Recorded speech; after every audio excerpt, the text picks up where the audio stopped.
Hey, this is Whitney Webb of The Last American Vagabond. Ryan and I decided to release the first half of my recent phone call with Maria Farmer with Maria Farmer's full permission. Maria is the first Jeffrey Epstein victim to report both Epstein and Ghislaine Maxwell to the FBI, which she did back in 1996, and her sister Annie Farmer is also an Epstein victim. What follows is my conversation with Maria with as few edits as possible, and edits were only made when a statement was made off the record. For background purposes, this call was never recorded with the intention of airing it as an interview. It is very informal and is a bit disorganized in terms of topic, as I let Maria tell her story and any tangents or caveats as she remembered them.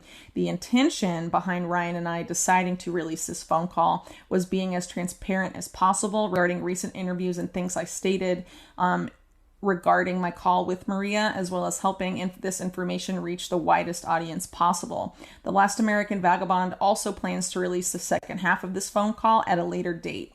Without further ado, here's the first half of my conversation with Maria Farmer. Hello?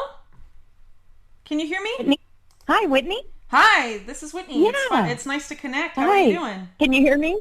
Yeah, I can hear you fine. Hopefully you can hear me. Oh, gosh. Yeah, I've wanted to talk to you for ages. I really, during all this stuff with Wexner, I've just been dying to talk to you because I just sort of have the scoop on them, and no one in the media is willing to talk about it. Yeah, no one I talk to about them ever tells. Well, I am a little different, as you know. I've been willing to go there, but I've been really swamped, unfortunately. Had a lot of other things come up after my Epstein series. And I had a bunch of other stuff going on. So my apologies in taking so long to set up a call with you. I'm so sorry. No, this stuff happens to people and women all the time, So I just to give you some background as to why I took so long, because I have also been really interested in hearing what you have to say, because a lot of my interest, or not interest really, but focus on Epstein has been a lot of the stuff that happened, in the 90s and even before then, because I think that hasn't gotten enough attention, and I think that's where a lot of the real story is, right? Exactly. And so, right. I know that you know. Yeah, for some reason, it really helps them to oppress all the truth, so as much as they can with where it all began, they're going to keep it quiet, and the FBI, Whitney, is so much an evil. I can't even explain to you how abusive the effing BI is. It's unbelievable to me. They, first of all, never offered me witness protection. When I first called them, they knew I was telling. Believe me, they knew they knew everything I was telling them. They already knew, because they're in on it. And it was so weird, his reactions when I was talking to him. I called and I got some answer guy, and then he passes me to some guy who's like, when I start talking about Wexner, and I asked the guy, this is all over the phone in 1996. I said, do you have a file on Les Wexner? And he said, why? And I said, he's the head of the snake in America. And I don't even know I was intuiting this. And also, I think it's common sense when you see all the stuff I saw going on. And anyway, when I said that to him, he said, yeah, I don't know, maybe we do. And I said, well, these people are using child pornography, and they've stolen photographs of my sisters. That right there would have been life in prison for Jeffrey and Ghislaine. I still have the envelopes with their touch DNA and fingerprints on them, and the FBI will not take them from me. They never would. They would never take the envelopes that they stole. They photographs out of these envelopes, and I have proof. I still have the envelopes, Whitney. And the FBI was like, yeah, no, we don't need that. They also knew in 1996 that I'd been trafficked and Annie had been trafficked, and that would have been enough to put them away. But they never cared. They didn't care. And the worst part was I named everybody. I named Donald Trump. I named everyone who I thought was a co-conspirator at the time. So I named Alan Dershowitz, Donald Trump, absolutely the Clintons. These are people that I saw coming and going, that I knew were part of it. And I made it really clear that this is a very scary thing for children, and that I see between 5 and 10 girls a day going upstairs. And now that I know what's happening to them, I want it stopped. And the weirdest part was, like, at Wexner's, I was held under guard. I wasn't even allowed. Can you hear me still? Yeah, totally. Hello? I just don't want to interrupt you. Okay, so make sure. Yeah. Oh, you're so sweet. Yeah, I was held under guard. So when I first got there, this guy named Randy Bowie was there to show me around. And I got there in a Ryder truck with someone who This is is when an you were acquaintance, contracted not to even a great friend. the mural at Wexner's mansion. This is what you're talking about? Oh, yeah. So here's the other thing. I had actually told him, I had told Epstein, because I was really grossed out by them, I said, just the way they behaved, they were so ostentatious and, like, nouveau riche, like always buying things and all about things, especially Guylaine, and she would always scream at me. She was very verbally abusive. I have a lot to tell you about her, a lot. I know her very, very well. I would say Virginia and I are the only two that really know her, and I know her well. I lived around her for a year, like lived in all of their houses with them. And so, oh my gosh, that woman is the most dangerous asset for Israel that you can even imagine. I mean, she is so dangerous. And she grew up with the royals. Like, she showed me all the photo albums, but I'll get back to that. But anyway, just basically, the Wexners held me. This guy, Randy Bowie, shows up and he says, "Oh, hey, you're going to really love it here." And he's like, "And Abigail's going to call you in a minute and welcome you here." And she's really excited about it. So the deal was, I had taken a project from this guy who's a director, James Brooks. He's a director of, like, a lot of films. I think he did The Simpsons. He does a lot of stuff. And I liked a lot of his work. And he did the movie As Good as It Gets. And it was supposed to be a small project. It wasn't even going to be a big deal. And so he had asked Eric Fischel to do the paintings for the movie. And Eric Fischel said, "You know what? I have someone that I'm too busy right now, but I know someone who would love that opportunity." And he handed it to me. And I talked to James Brooks on the phone, and he said, "Okay, I'm going to take a look at your work, then we'll decide." He picked me. And then I said to Jeffrey and Guylaine, "I want to quit because I'm going to be, I'm going to be going to, be doing these paintings for this movie." And they said, no, you can't quit. You can't quit.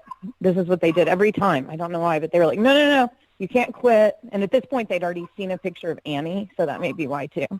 And they're like, "Okay, so you can just go and do this project at Wexner's because we've actually, for a while been meaning to send you there because Abigail said she wants an artist in residence." And Abigail can you hear me Wexner, still? you mean? Yeah. Yeah, Abigail Wexner wanted me as an artist in residence there, is what Epstein and Maxwell told me. So anyway, when I get there, so I wasn't working on, I was doing no project for the Wexners.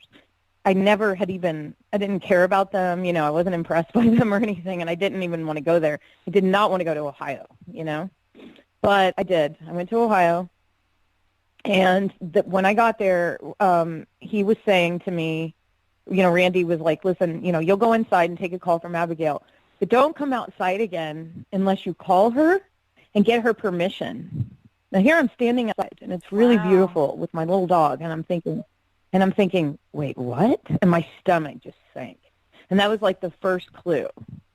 And so I talked to her, and she was very phony, creepy, but, very, like, over the top welcoming for like 20 minutes, congratulating me on the project, telling me. So when this woman says she's never heard of me, I want to slap her because not only has she heard of me, she kept me captive in that house. I mean, I went out 3 months, and no one ever talks about it. I was there for 3 months, and I was only allowed outside like 4 or 5 times the whole time I was there. And the other thing that the mainstream crappy lying media will never talk about, I guess because Wexner has such ownership of them, I think he's embarrassed of, like, the wealth or something, because the house I lived in that was the guest house was 26,000 square feet. And I lived there by myself. Wow, that's big. That was the guest house. His house, which was right behind it, and I can send you pictures. I mean, really close.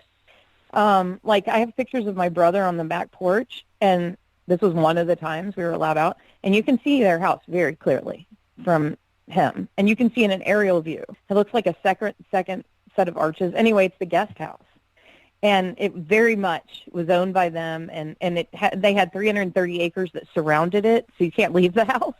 But they're trying to say, we don't have anything to do with that house she was living in. Anyway, whatever. So I guess allegedly they had handed it over to Jeffrey for like a year. You know, they were always doing these really creepy money laundering things with real estate. Yeah, I know. And I was going to do a whole series on that actually, because I think that's where the whole Epstein-Trump relationship is from. All the, real estate and stuff in Manhattan that was going on there. It was being passed around to all these shady shell companies and stuff. Yeah. Yes. Absolutely. Yes. Oh my gosh. Yeah, it's so weird. So anyway, this house that I lived in, so while I'm there the whole time, I would call like 100 times before I would get anyone on the phone, and I'd have to ask, I really want to go outside today. And the other part, you're not going to believe this, I had been told that I would be able to eat at this country club and stay there. Go there and play tennis, and I don't really play tennis or anything, but I thought, I'll learn how to play tennis. I'm in Ohio, why not? And so I only got to go there twice and take a couple lessons. I don't know if you know about Claire Hazel. Do you know about her? No, it doesn't ring a bell. Okay, she's someone you really need to look into her, because she's a key co-conspirator that no one discusses. And Ghislaine got her married off to one of the what are they called? The Guinness family. So now she's Lady Claire. And you're not going to believe this, Whitney. You know the movie Eyes Wide Shut? It was filmed in Lady Claire's mansion, estate. Wow. It says Claire Hazel is dead. Remember, is that true? I didn't. Oh no, that's a different what? Person. No. It says obituary in Cincinnati, Ohio. No, that's not the same person then. No. Okay. This Claire Hazel is British, and Ghislaine brought her over. She procured girls from England, at least 2, and you can tell by the flight logs. But it's really weird because she was just a real creeper, and she was like asked to babysit me when I was in Ohio. But Jeffrey introduces her to me as his girlfriend, and he had already told me he was married to Ghislaine, and I'm like, wow, this is so confusing. I had no idea what's happening, and I think they tried out a lot of stories on me and realized they didn't really fly, so they changed their stories with other people. But one of them definitely was that they were married, and then anyway, Claire was someone that was kept by Jeffrey. And she's gotten off just scot-free, with all the crap she did for him. She now lives in that mansion in England, and she's Lady Claire, and she's totally under the radar and protected by money. But that's what Glenn did, went to keep people quiet. Like, she got Sarah Kellen married up to that NASCAR driver. She married up Claire. There's a whole list of them you can see that she just found a way to get them a lot of money so that they would stay quiet. Yeah. And they're all like Ghislaine friends, that she introduced them to. But anyway, when I was supposed to be able to use this country club, I was able to go a couple times with Claire. And when I called Ghislaine and asked why I couldn't eat there, she said, it's a Jewish country club. You're not Jewish. They're not going to serve you. What? Okay. This is how this woman spoke to me. Yeah. This is how these people think, Whitney. They, honest to God, think their DNA is better than everybody else's. I swear to you.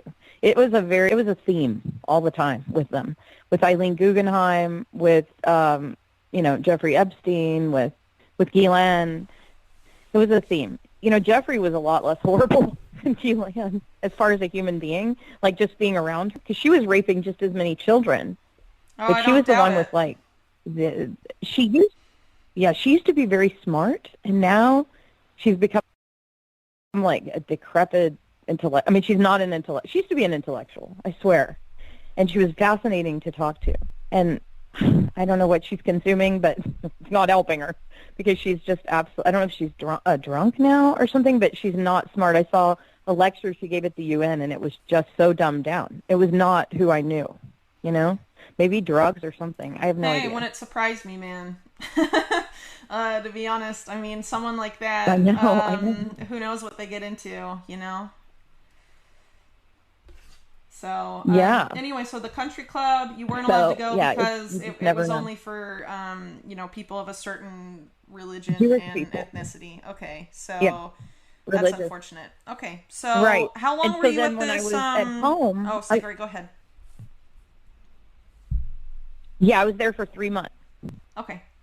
And for the 3 months that I was there, the good thing is when I first got there, Ghislaine and Jeffrey made me get a driver's license because they wanted me to come pick them up. They visited like 3 or 4 times, you know. It was only the last time they assaulted me. But the first few times they visited, they were like with Claire and, you know, every time they were meeting with Wexner. And that's how I knew Wexner was there when I was assaulted, and so was Abigail, because they had just met with them that evening at the house and then walked back. And but the whole time I was there, I lost 20 pounds. I was very small anyway, but I lost 20 pounds because I wasn't allowed to go get food, even though I had this driver's license.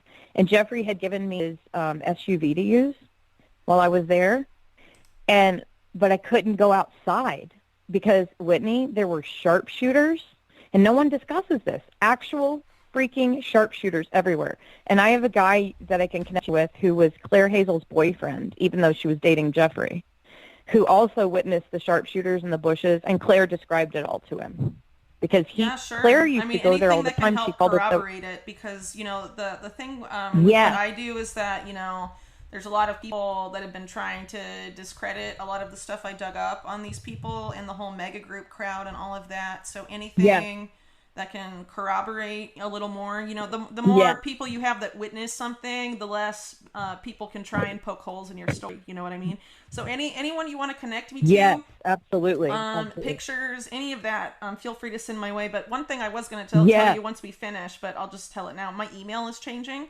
I'm not writing for Sure. MidPress anymore, so Okay. I'll send you my email Okay. here at the end, and just send on whatever Okay, great. you're willing to share. Because I'm doing a book on this, so I have Yes, absolutely. tons of space and a lot of Oh, that's interest. wonderful. Yeah. So Yeah, I definitely plan that's to wonderful. put as much info in there as I can, because I don't want to interrupt your That's story too wonderful, much, but Whitney. I wanted to talk to you about your reactions to this new ruling, and Yes, absolutely. I think Absolutely. it's really Yeah, important and I can to. tell you the other stuff later. No, tell I it. do too. I'd love it if you I do tell it too. to me First of now. all, I have time, so don't worry about it yet. okay. Okay, great. So whatever Well, you're already let me telling me just really about this, quickly so tell you just my go for it. reaction. Oh, okay, sure. Oh, okay, we'll go through this then. Okay, so Whatever is basically, easier for you. just basically, but anyway, yeah, but being at that house was the most dystopian, like, horror. I know it's me, so I'm very, very angry that they've gotten away with this, because this guy, Randy Bowie, is now Will Smith's bodyguard. Now, guess how I found this out? Jada Pickett Smith wanted to interview me when all this broke. So she calls me, and it's her manager or whatever is talking to me, but she's there, and Jada Pickett Smith is like, "Oh, tell us everything." And I'm like, "Well, the thing that happened that made me sick was this guy named Randy Bowie. We just found out his name was the one who held me against my will for 12 hours, bruised me up, and threatened my life, and I was convinced I was going to be dead." Did And he physically she hit you? said, no, he held onto my arm, Ah. and I had bruises like you would not believe. Yeah. Oh, no, he physically restrained me. And this guy is so violent and huge. And the thing I didn't tell you about him is when he introduced himself, right when I got to the estate, he said, "Hi, I'm Randy Bowie. I was Special Forces. I'm Les Wexner's right-hand man." Okay, he introduced himself that way. He says so Jada Pickett Smith, people, I never hear from them again. I'm like, that's really weird. So then I get this threat letter from Randy Bowie through Wexner's attorney saying, "You liar, you blah, blah, blah. If you continue to defame, we're going to sue you." Of course they can't, because I'm telling the truth, and they know it. And I'm going to sue them to death if they ever make any public statement about me, which I just wish they would. Because I have all this medical stuff. I'm like, oh, I'd love to be able to pay for it, Yeah. But anyway, so Randy Bowie is such a scumbag. And in this letter, he's Will Smith's bodyguard, right? And he also protects like all these other like Hollywood elites, which really gives me the creeps that I almost interviewed with them, and they're part of the problem. And I didn't think they were part of the problem because I thought she fought with the Weinstein thing, remember? Yeah. But I guess it's all just a big scam, you know? I mean, they're all part. I guess if you're really successful in America, there's a reason why, you know, and I think you've participated in it, you know? And anyway, the weirdest part about being at Wexner's was I kept all my things, like my photographs and things, downstairs in this area that was below, like, the basement level. It wasn't the basement, because they had a basement. It was, like, below that, and there was a sauna in that room, like a huge sauna, and then they had, like, a vault, and then they had a door to an underground tunnel. And the only way I knew it was an underground tunnel was because their maid told me. I said, "What is this door?" Because I used to keep everything down there. And she said, "Oh, that's the tunnel that leads to the main house." I'm like, "Well, that's weird. Why would they do that?" And she said, "Oh, you don't know?" And I said, "No." And she said, "There's a giant 10,000 square foot floor that raises up when someone goes through that tunnel, and then they can enter the room secretly, go in, and then no one ever sees them. The floor raises up." She said, "It's 10,000 square feet." Now, this is just the maid telling me. And she cleans it, so she really had no reason to not tell me the truth, you know? And she'd been working there a long time, and I asked her, "Have you ever met Les Wexner?" And she said, "No, I've been working here about 20 years. Wow. She had never met him. I mean, here's the thing. I lived there for 3 months, and I never once saw him. I saw Abigail on her horses, you know, go out to get her horses. You know, I could just see her and go out, but I never once saw him. And that's why I called him like the Wizard of Oz, because he was controlling everything, but no one ever saw the guy. I mean, like, nobody saw him except Randy Bowie was the only one who admitted to knowing him.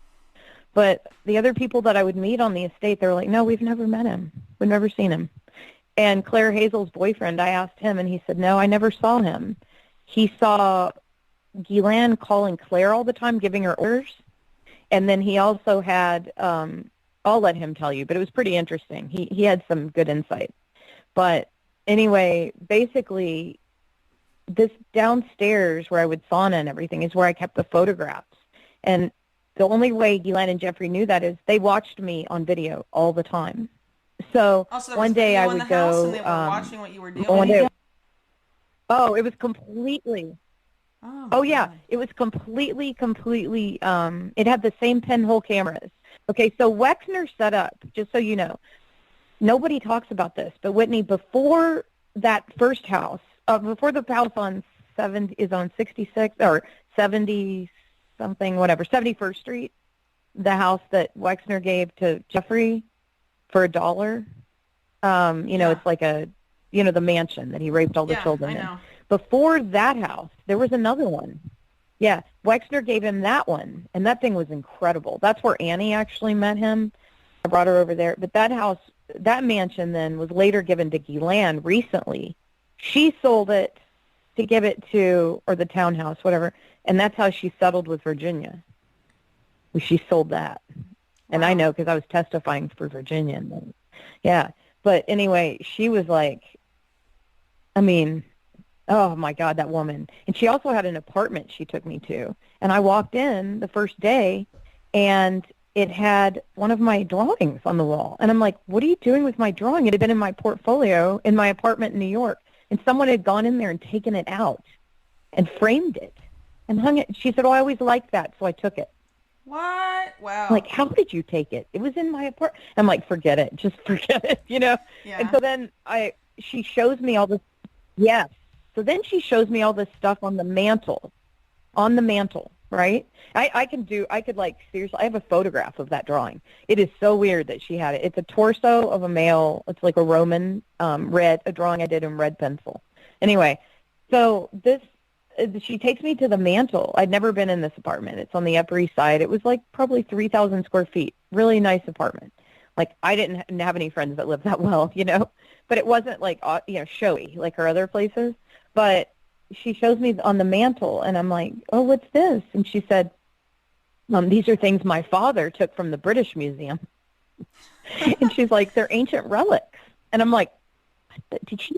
I'm like, did she just say that? See, I could never repeat things to people because they think I was lying or something. And I'm like, what do you mean he took them? And she's like, he took them. He liked them. And she's like, this is an ancient Peruvian relic, you know. And she's showing me this stuff that was 22 karat gold that had been taken from graves, but out of the British Museum. I'm like, this is not good.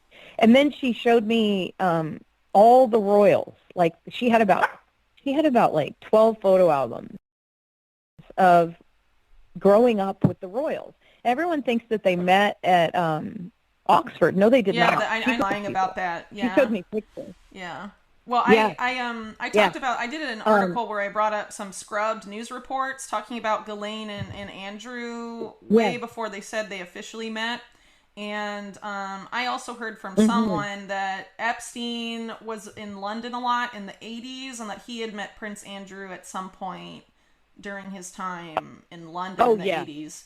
And he was apparently dating Ghislaine in the 80s, even though they claim they met in the early 90s and all this stuff. So I know they're all lying.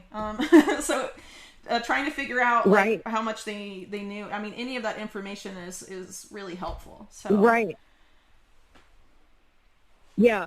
Well, she also knew Fergie like a long time ago, because I saw pictures of her super young with Fergie before she was ever married to Prince Andrew. And I mean, it was weird. It's like somehow she knew a lot of these people. Now, she knew Prince Andrew when they were definitely like, I mean, she looked maybe 20 in some of these pictures, or maybe younger than that even, with Prince Andrew. And so I can date some of it by telling you that some of the photographs where they're all super young, they were making fun. I'm not kidding you. The pictures of Diana when she was just dating the prince, and Diana's in the corner crying in some of these pictures, and Ghislaine's like, look there, we made her cry. Isn't that funny? We hated Diana. That's what she said. And I was like, oh my God, that's horrible. Yeah, they were very mean to her, like abusive to her. And so, yeah, and they thought it was really funny. Wow, it's but anyway, my little dog just came out to sun. Yeah, very, very sick. Very sick. Yeah, the things that brought Ghislaine pleasure were really weird. But I'm going to jump to something my mom said I should tell you, because it's about Ghislaine, and I feel like it's important too. When they had, I had to go to Florida a few times, and I don't know why they would bring me. It was really weird. It's like they had to have people telling people what to do all the time around them. Not really Jeffrey, but Ghislaine. She needed servants around her all the time. So I guess she saw me as like a servant, Yeah. But she would also invite me to go shopping, and she didn't have friends, obviously, So they brought me to Florida, and on one of the first time I got there, they showed me all around the house, and there was this one room, there was something that I needed, and she said, oh, come with me, we'll go get it. And we went upstairs, and she showed me this room, and it was the weirdest thing I've ever seen in my life, Whitney. I walk in, and there's like, how do I even explain this? It's like this place for your feet to hang on the wall, and then these leather straps to put around your calves so you hang upside down.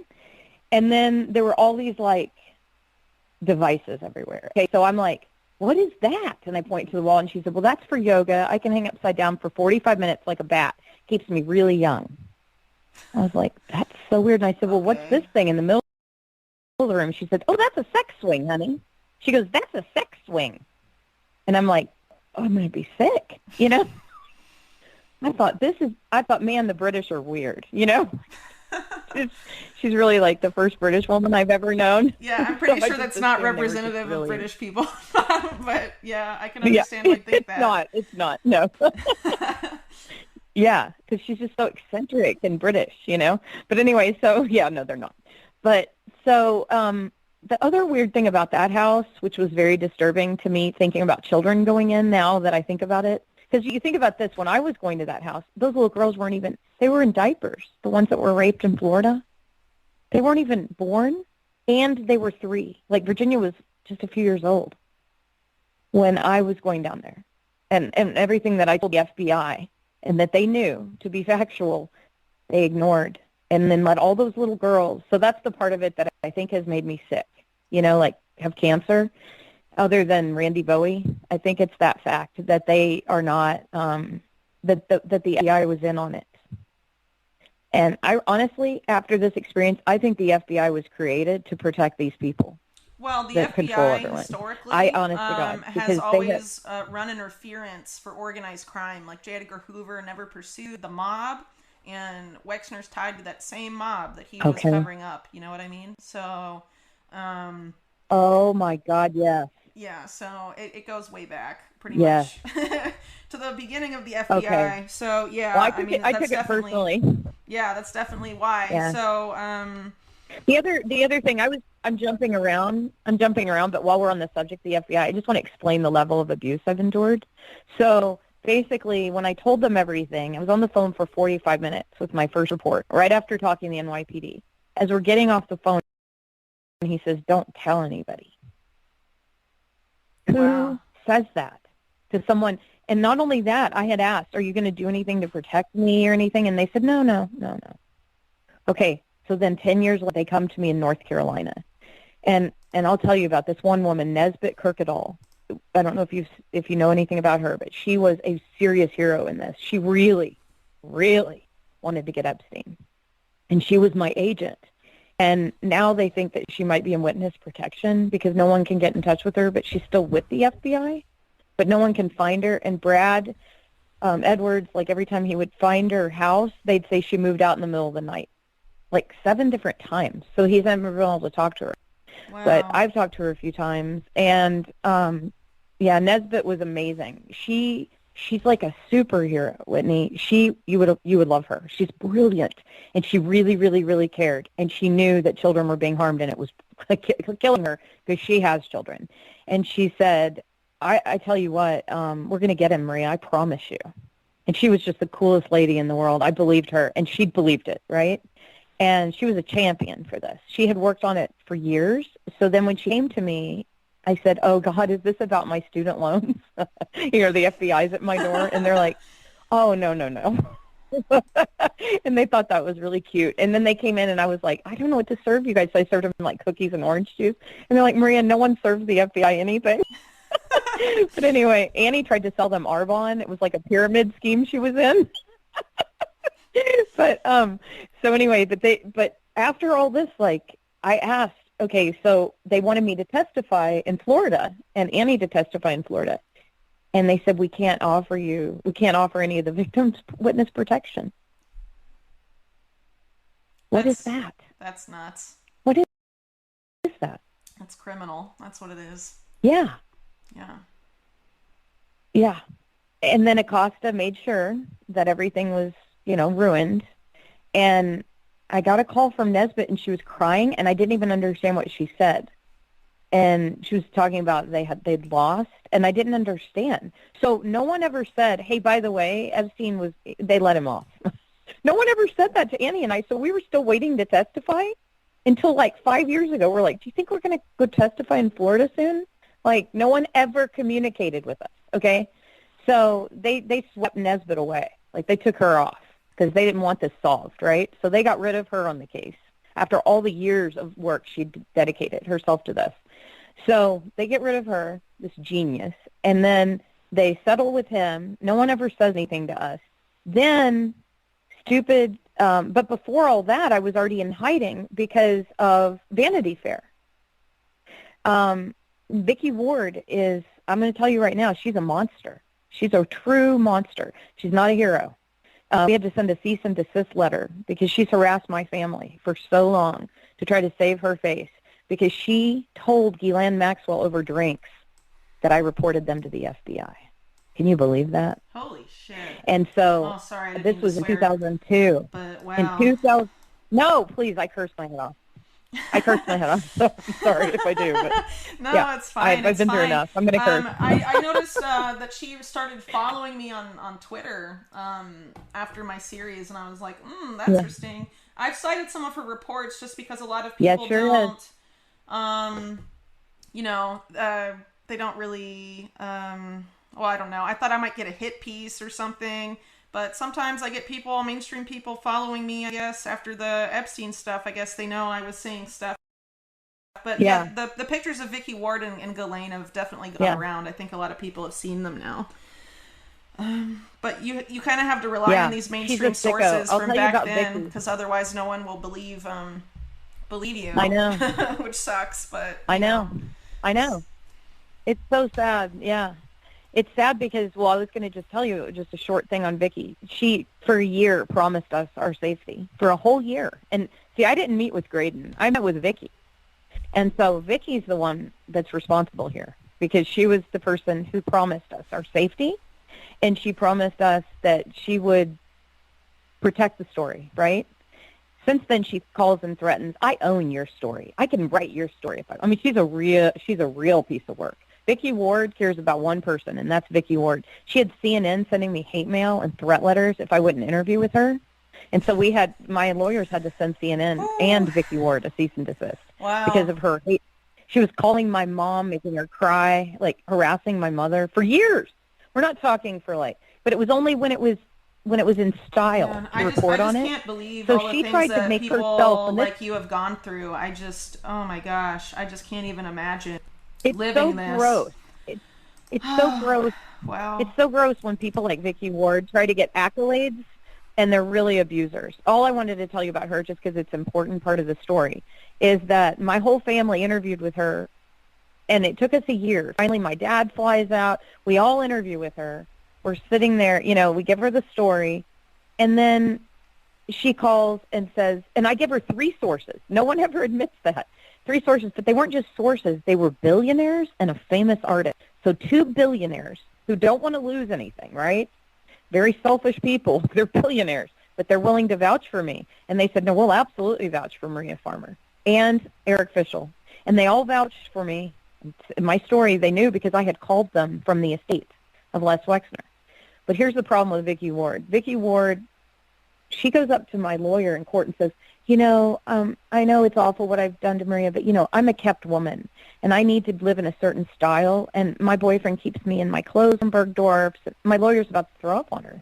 He's like, what is this, what is she talking? Anyway, it ends up, she lived with Les Wexner's buddy, and I don't know what his name is, but he was Paula Zahn's wife, and he's a billionaire who was best friends with Les Wexner, and she lived with him for the last 20 years, and in absolute comfort and luxury while I was in hiding. So I'm like, Wow. I have a problem with her. Yeah, But I can't blame so you. she told the yeah, she told well, you'll see in this drawing that I did about them that I'm telling you and David Icke, seriously, the 2 of you inspired this drawing. And it's going to be on the Netflix documentary, and then Daily Beast is doing a report on it too, because it's just the coolest story. I don't know where it came from, Whitney. I don't know if it's because of radiation, but I was like, man, that's the best thing I've ever made. It is. It tells, I call it the diagram for the FBI, and it tells the whole story about these guys, and it's really powerful. So I'm going to send you that after we talk. Okay, awesome. Can you hear me? Yeah, I can. Yeah. Okay. Sorry, I'm going to go outside because my dog is wanting to be out here. That's okay. I understand. I have 2 dogs. Let me know if you So can't hear. I know how it is. Oh, you do? Yeah. Yeah. What was I going to, okay, I forgot what else I was telling you about them. There's so much. I Anyway, know there's just the so Vicky much. Ward thing, the only reason I was telling you is that she does, yeah. It was just really weird because she considers herself an elite.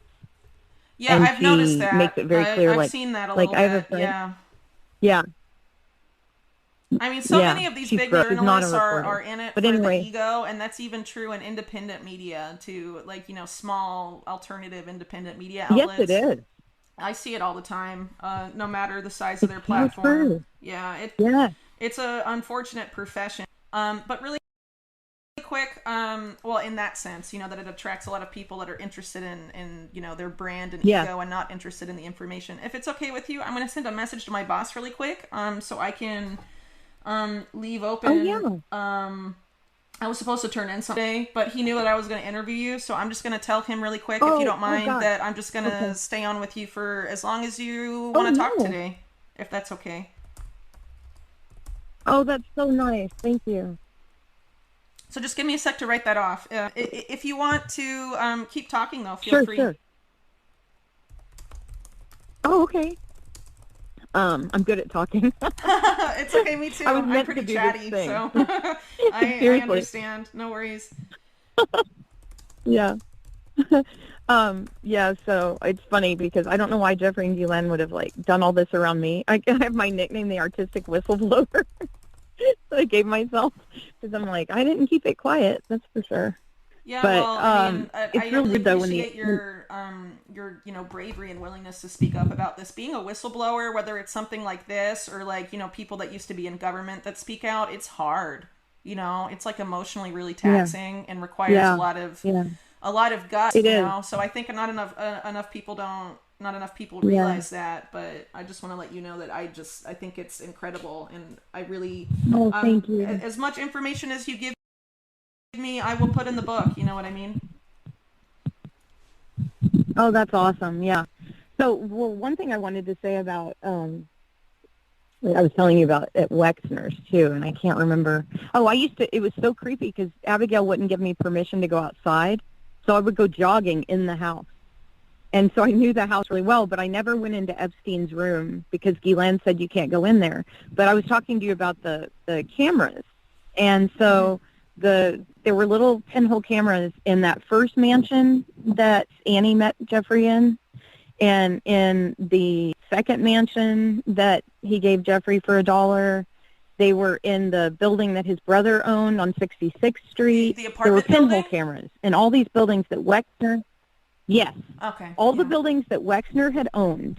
Well, oh, here's where they were in the building that Wexner owned. They were in the Victoria's Secret stalls. And the way I know that, okay, so the flagship store was in that building on 66th, and across the street was Jeffrey Epstein's office. He had his offices in the Helmsley Palace Hotel in the front, and they were all on the top floor. And I could, like, show you a picture of it if you want, but, Sure. like, exactly where his offices were. Yeah. But, yeah, I'll send you that.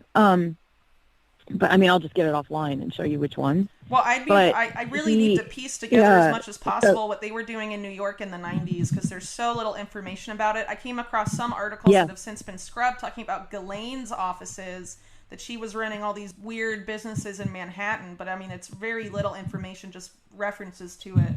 And I'm not, how am I going to find out the right, names of those companies and stuff, So I really have a ton of digging to do, but anything right, you can give right. me on this stuff is great.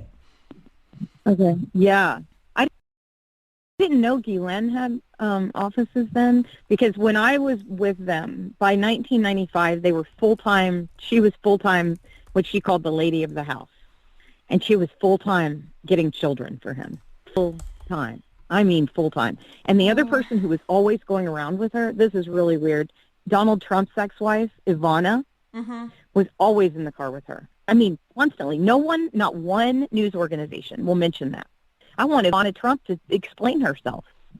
That big old cow. Explain yourself. Why were you going out acquiring children with this woman? Because they'd come back and there'd be a pile of kids. So what's the plan? I mean, what's the deal here? Wow. And that woman is awful, that Ivana Trump. She was they would go, what would happen is she'd say, I'm going out with Ivana, and she would say, Maria, come along. And I would ride in the limo, and the driver knew what they were doing. He was this Hispanic guy. He knew very well what was happening. And I don't know his name, but we would go in the limo, and she'd be chatting with Ivana, and then she'd go, oh, wait, hold on. I see someone. And she'd run out and, like, talk to a child and exchange information with them and then come back. And then that child would be, like, the next day at the house. Wow. And I would say, what are you doing? She said, I'm scouting for Victoria's Secret models. And these were like kids who'd just gotten out of class, so they had their uniforms on. How old always. were they, would you say? I mean, it was very rare that they, 12, 13, Right, okay. 14 maybe at the oldest. Yeah. Like Brace's age, Yeah. you know? Mm-hmm. And I would say to her, like, why are Victoria's Secret? I asked her about 10 times because I have OCD. And if I don't understand something, I'll just keep asking it. And so I would say to her, why are their children modeling for Victoria's Secret? They don't even have breasts, you know? And she's like, oh, no, we need nubiles for Victoria's Secret. We need that was the word she used constantly, nubile, nubile, nubile. And I admit that I didn't know what it was, so I looked it up, and I was like, that's kind of gross. Like, why do they have to just have started their period to model, you know? Mm. Anyway, Man. really disturbing. Yeah. Whitney, I've got to tell you something. This is why I've been dying to tell you. There are only 30 women that have come forward. 30. Whitney, I saw I'm not kidding, I'm very disturbed by this part. I saw at least 5 girls come in that house a day. I mean, No, on a I know it really was in the slow day, there would be thousands. 3 little I know girls. it was really high, the actual amount. Oh, Whitney, it's in the thousands. Where are they? Where are they? Are they dead? I mean, these children have to be dead because here's the thing. Like, Brad was like, well, what if they become drug addicts? What? You think some of them were killed? I think that they had to be because here's the thing, Whitney. Brad said he knows of 500 just in Florida. Like, we can't find them. Where are they?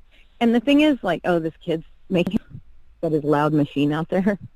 Come inside for a second, Brady.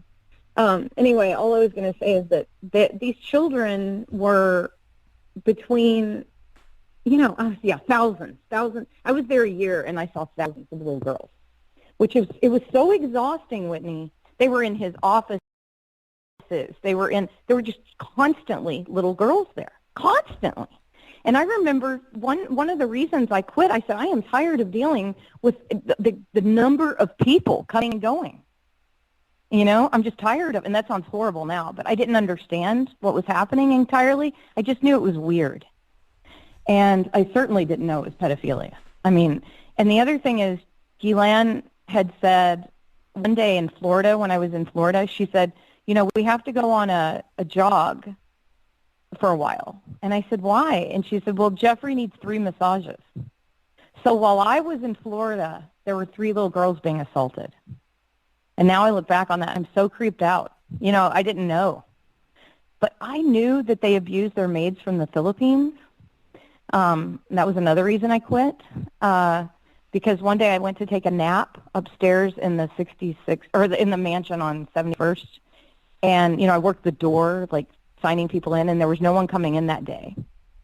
And so I went and took a nap.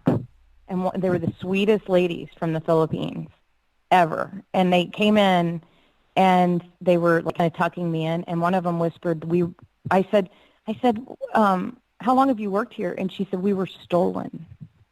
I'm like, what does that mean? They were stolen. They were trafficked.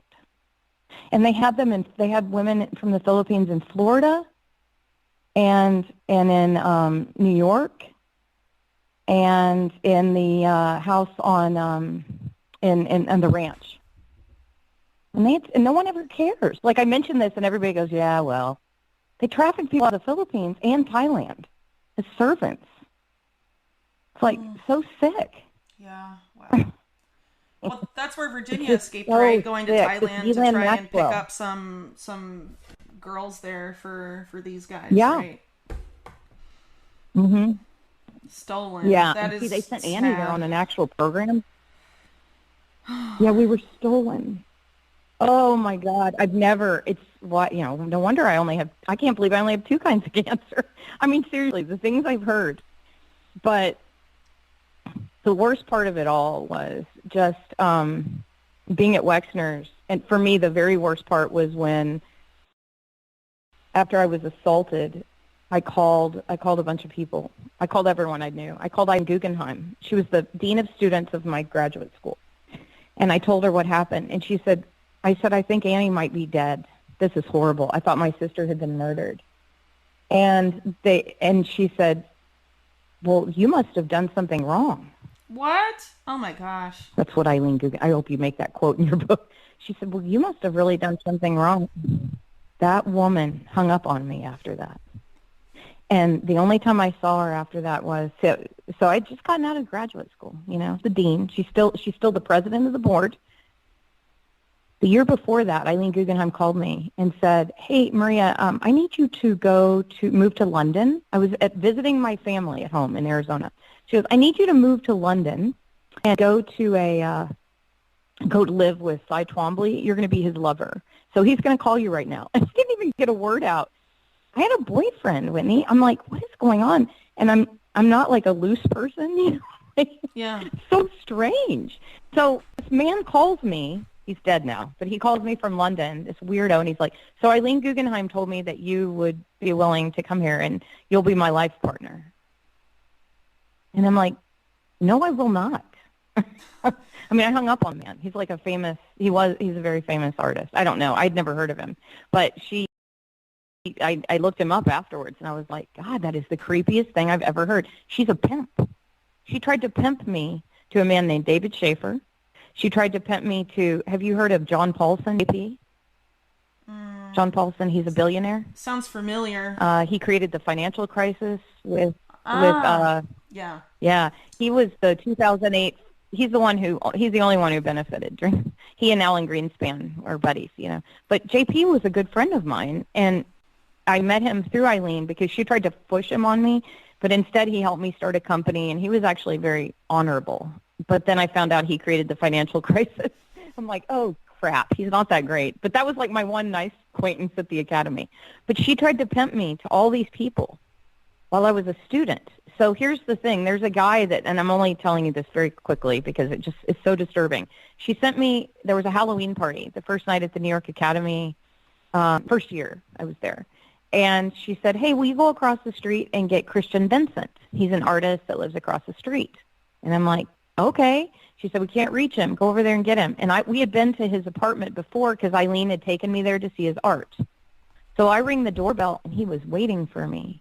And he tried to rape me, Whitney. He shoved me onto the sofa and suffocated my face with his mouth. And he had like 17 locks on his door. And luckily he got a call, and I disassembled some of these locks. Anyway, I told official all about this the next day. And they fired the woman who sent me over there. But Eileen was never held accountable. She's just unscathed by all of it. And the reason I worked for Jeffrey Epstein at all was because Eileen's sister is married to Burt Fields, I had worked for Eileen's sister, and she was abusing me. I mean, like literally abusing me, Whitney. It sounds so embarrassing that I put up with this, but I needed money so badly. And it was my first week out of grad school. And Eileen said, "My sister needs help moving." So I went there and I did all of her, like cleaning her toilets, packing her things, moving, while she laid around on the phone complaining about her millions, literally. Like, Bert only made $4 million this year. We're going to starve. And I'm lying there, sitting there cleaning. And then she flipped out on me because I went to go get some watermelon from the deli, and I was eating it in an empty room. And Bert walked in when she was verbally assaulting me like I've never, other than Guylaine, I've never been spoken to like that. I mean, like blood-curdling screaming. And so Bert walked me out, and he said, "You don't need to deal with that bitch." That was his wife. And he's a very famous lawyer. So I walk home. He doesn't even give me the money. And she paid me with bad expired traveler's checks. He doesn't even give me the money for a cab. I walk back home to Greenwich Village. Literally, as I'm walking in the door, the phone's ringing, and it's Jeffrey Epstein. And he's like, "I heard you work for that bitch Barbara. You're going to have a real job tomorrow, Maria." So, like, they're all in on it together. And it's really, it was the most, I'm trying to change. I'm going to testify in front of Congress. David Boies is going to make that happen. And I'm going to change some statutes in New York, and I'm going to go after these people, Whitney. I'm going to start suing left and right. I mean, it's insane what they did. Right. Well, power to you. Anything I can help, let me know. And it's all, oh, thank you. I was going to tell you, too, that woman, I'm definitely, before I testify, I'm going to want to get some information from you of things that I need to talk about, because I'm definitely going to talk about the FBI. I am so horrified by the way I've been treated. But the worst part about the FBI is that recently I was almost assaulted in Kentucky because this woman said something about the Epstein thing. And another girl said, "That's the woman who's claiming it happened." It was really weird. It was in a doctor's office. And I had to run out. And the people, this is in this really backward area, right? And people are so ignorant. And I don't know if they thought like that I didn't tell early enough or something about the children. But anyway, they were like, this has happened to me where people get really mad at me. They're like, you were there a whole year. Why didn't you say something? What they don't realize is I'm the only person who ever reported them, ever. Yeah, you were the first And I one. didn't just go like there's a girl who doesn't wear her pants who like in LA who says she reported them. She tried to do a sting with Epstein to get some money, and she's convoluting the whole thing, and it really bothers me because she's like my age, and she's totally disgusting individual who changes her story constantly. And I know one thing, when you've experienced trauma, your story doesn't change. You remember it very well. I mean, I did an illustration of my story, you know. But anyway, this girl, I can't remember her name right now, but ABC had her on the week after I was on, and she told my story. She's like, if the FBI had only listened to me. She never went to the FBI. And I know that for a fact because I asked them, has anyone else reported Epstein? And Nesbitt said, no one, Maria. That's why you're so important. You're it. You're it. And Berman, who's in charge of the Southern District, is the most ominous character. He is so awful. I don't even have words. Why do you think he that I had know a lot of stuff. Epstein And rearrested he knew last that I had year? Do you have any insight into why the timing of that arrest last year? Well, yeah, I do. I do have that. I have the perfect explanation for that. The NYPD, SVU, cold case was arresting him. And they came here 2 weeks before he was arrested to interview me, to get it solidified. So I knew he was going to be arrested, and Annie knew, but no one else in the world knew. Yep. And we weren't sure they would find him, but yeah, they went for the arrest, and so the FBI took it over out of they had to take it over, and it was Detective Phelan who was pushing for this. Phalen. He's oh my God, he's like a freaking superhero. Let me tell you, NYPD is amazing. Those guys, they're the real deal. And this Detective Phelan, they don't let a lot slip. And yeah, he was the one who pushed for the arrest. They weren't going to let it lie any longer. And then of course the FBI goes in, sweeps in, and takes the credit. But it was NYPD doing all the work. Wow. Yep. But do you know? And they don't get any credit ever. It's so gross. You think and they I were called, interested in arresting him last year because they just wanted to take him down after several years? Do you think there was any other motive behind that? Because I know that Deutsche Bank kept accounts open with him right up before, maybe just 2 weeks before the arrest, and I thought that was kind of odd. Right. And that there might be some other thing going on. Very odd. Mm-hmm. Well, here's what happened. The thing that happened is the statute changed.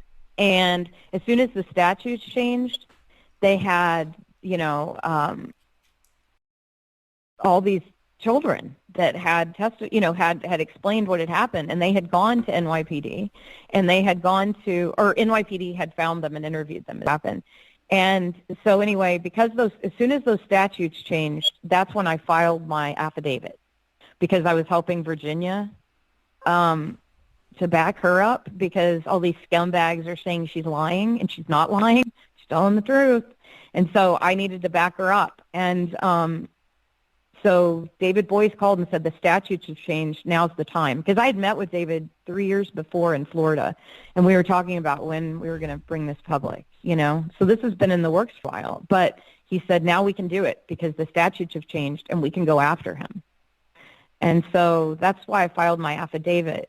And because of that affidavit and because of my initial report, NYPD came here to solidify everything before the arrest.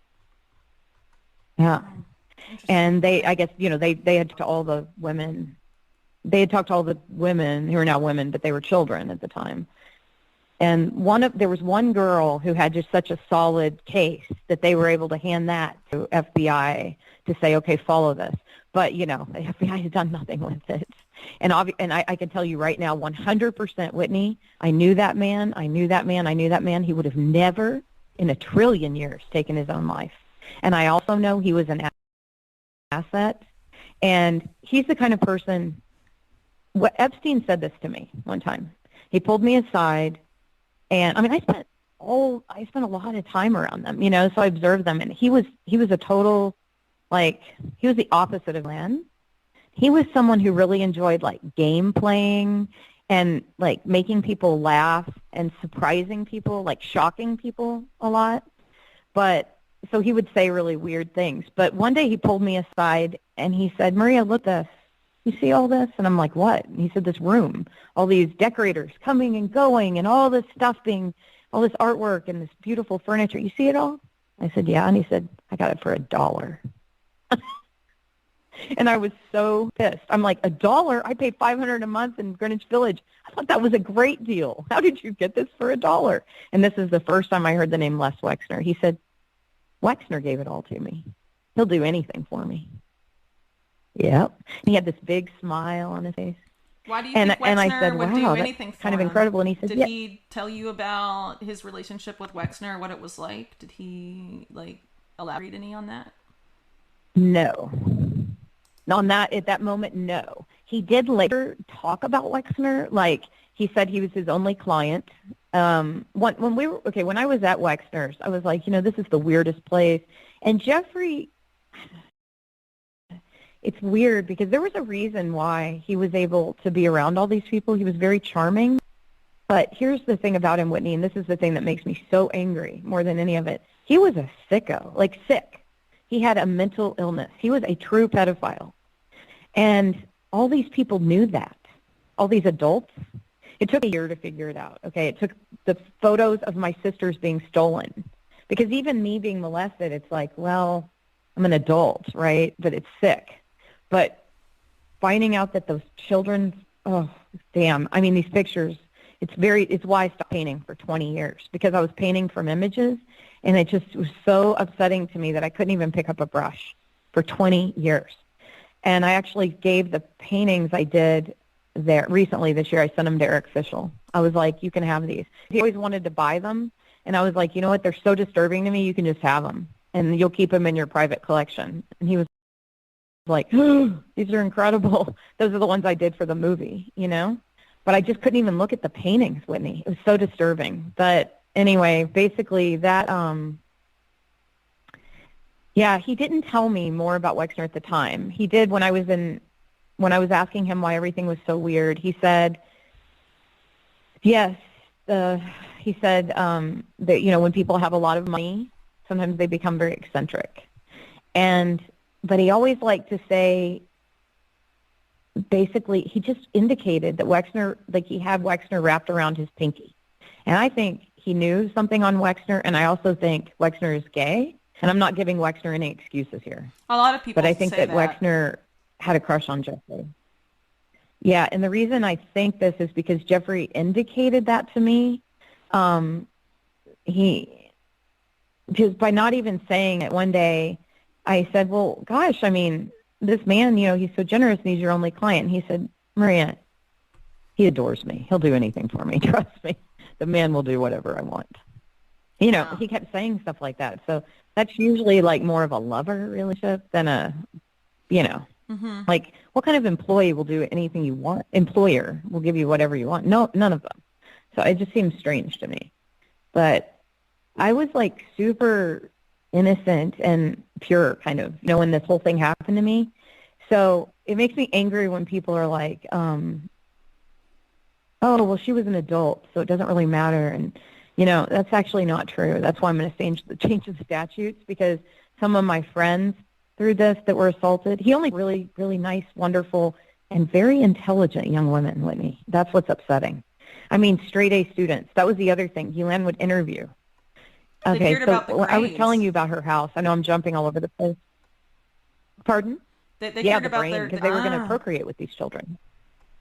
You think this was this whole master race thing in Jeffrey, New Mexico that he was trying to do? Wow. Yeah. Oh gosh, yes. They told me, Ghislaine called me at one point and said, really effed up. And I was like, why? What are you talking about? I didn't even want to talk to her. I was hiding from her, basically. I was still in New York. But she said, Maria, Annie was going to give Jeffrey his children. You are so stupid. And I'm like, that is the grossest thing I've ever heard. I've never My sister was 16 at the time when she's saying this to me. That's the grossest thing I've ever heard in my life.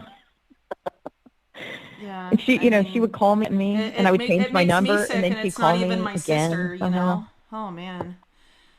Oh, Yeah, isn't it sickening? yeah. Yeah, yeah, it's really gross. We're lucky because they were just grooming her still, you know? We're lucky. We got out. And it's we're not unscathed, but we're lucky because the plan for me in and they were definitely going to kill Randy Bowie was ordered to kill me, and I know that for a fact. I know it because of when he came to get me, the look in his eyes. I've never seen a man look. I've never seen that look before. Oh my And God. he was so furious. And he said, you have really screwed up, and you are never leaving. And I said, what are you talking about? Like, here we are in America, and the worst part was, Whitney, I had just called 911, and they hung up on me. And I called again, and the girl said, listen, the sheriff is at the gate. You're not getting out of there. And she hung up on me. Oh my gosh. That's 911. Oh That's the my New Albany gosh. Sheriff's Department. He owns the whole sheriff's department. They work at his gate in the off hours. So the other thing is there were Dobermans. So I did get to see the Dobermans. And no one's going to tell me they aren't Dobermans. I know dogs. I'm a dog person. One day I went outside and without asking first, and a pack of Dobermans came towards the door, like flying. Got inside. I had a Yorkshire Terrier, and they would have eaten me alive. And I'm not afraid of dogs at all, but these dogs are trained to kill. And so I didn't go back outside for like a month. And I had my little brothers there, so they had to play inside with me. They were just little bitty, and I just babysat them every summer, so they were there with me. And they just sat inside and ate candy and watched movies. There was nothing to do. And we weren't allowed outside. It's just the weirdest thing I've ever heard of. And I get mad. I get like jealous of people like Claire that she was allowed outside. And she was allowed to come and go. And even Virginia was allowed to come and go. And I'm like, why was I kidnapped and not allowed to come and go? Like, I'm jealous of the people who had freedom within their kidnapping. It's so sad. It's so gross. But, it was the thing that happened at Wexner's was so abusive. It definitely, I could feel my brain chemistry change when Randy Bowie, I'm not kidding you, like when that doctor last year said, you have a brain tumor. I said, how long do you think it's been growing? And he said, over 20 years. And I knew when it started.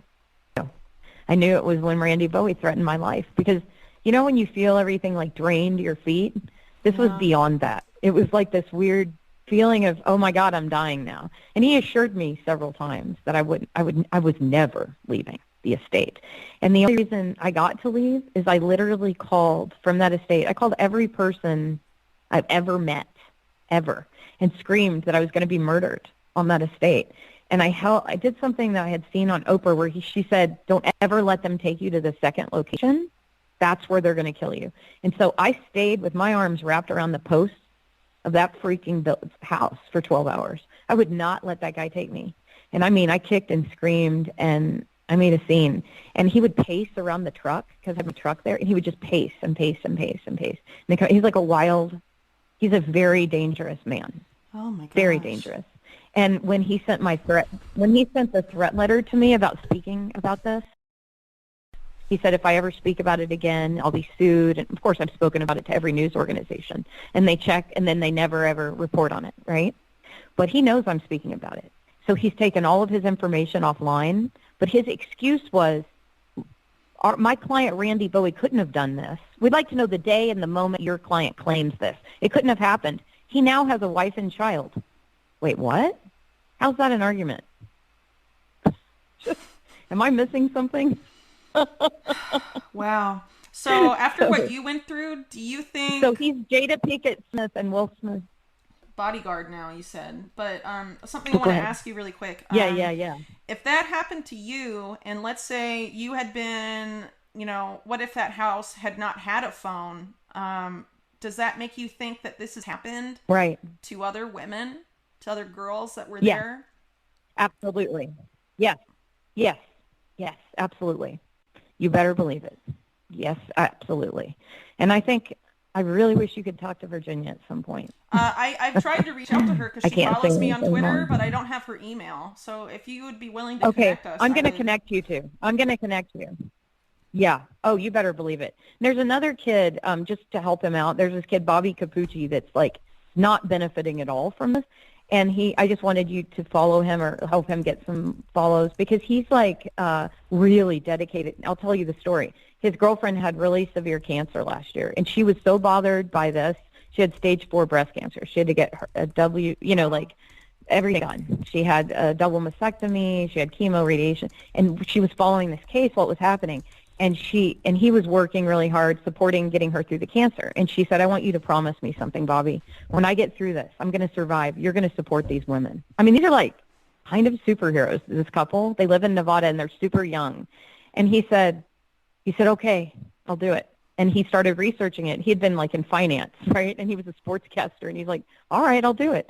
And so then because he's got such a great voice and he's so energetic. And so he's been doing this now for like 8 months, I think. Twice a day he's doing these podcasts.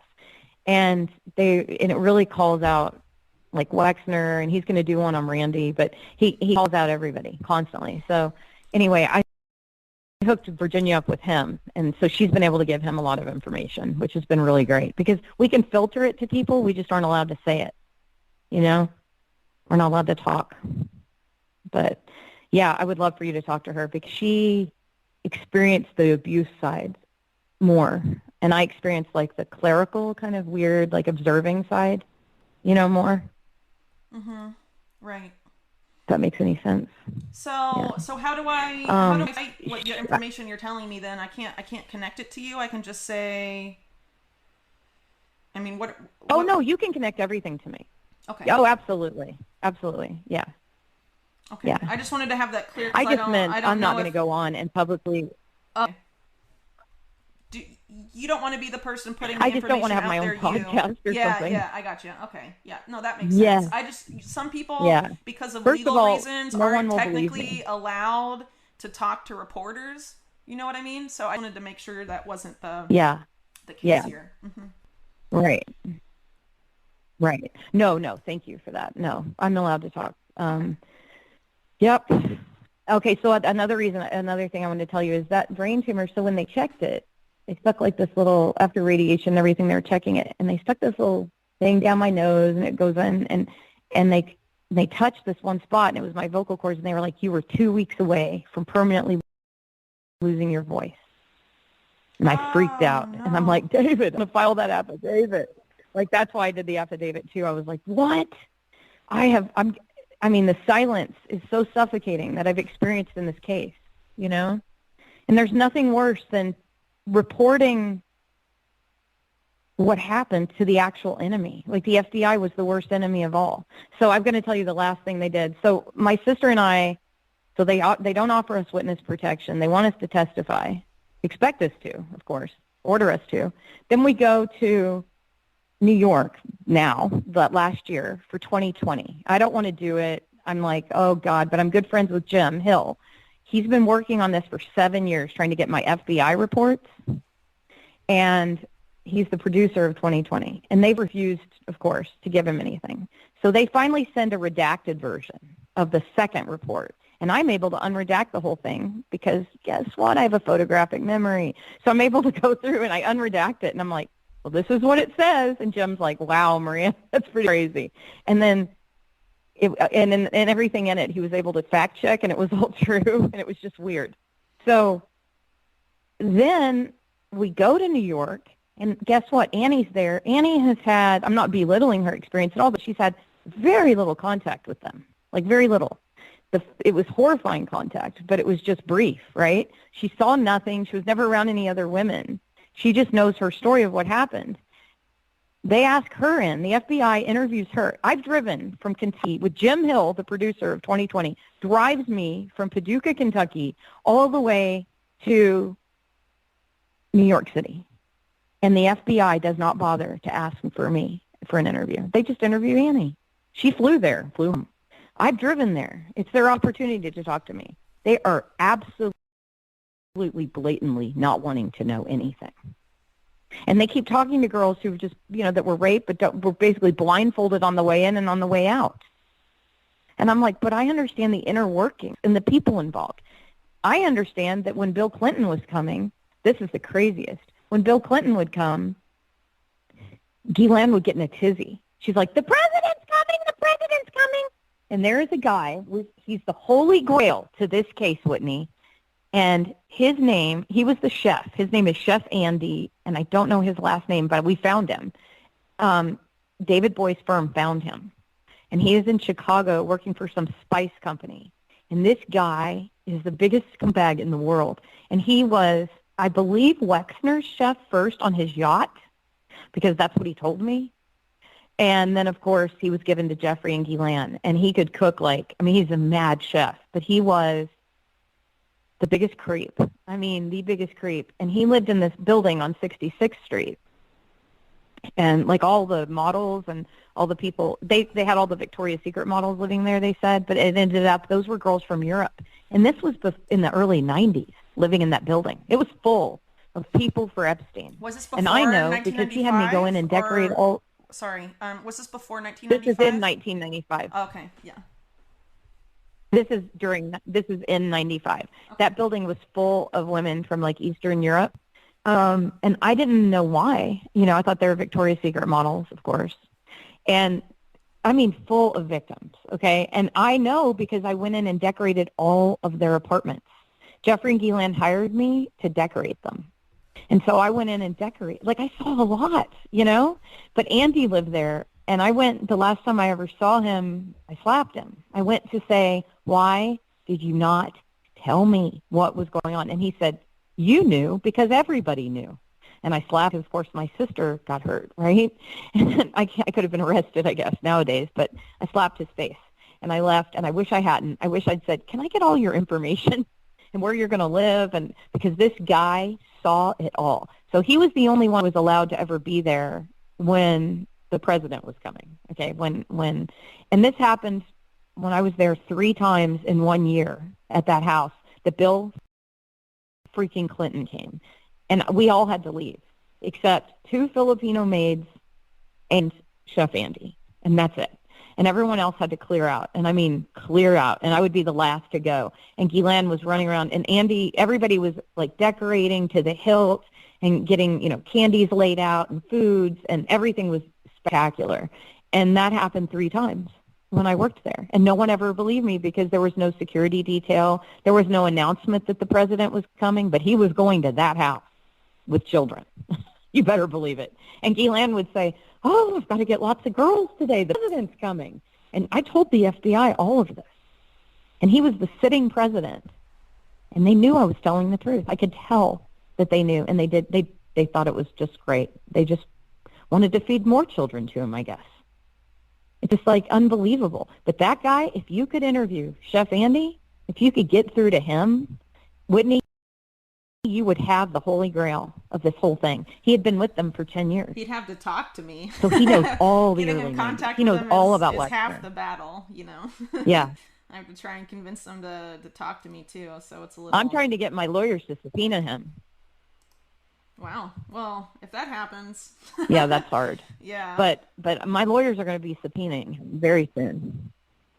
Yeah. We're going to get information out of Andy. Trust me.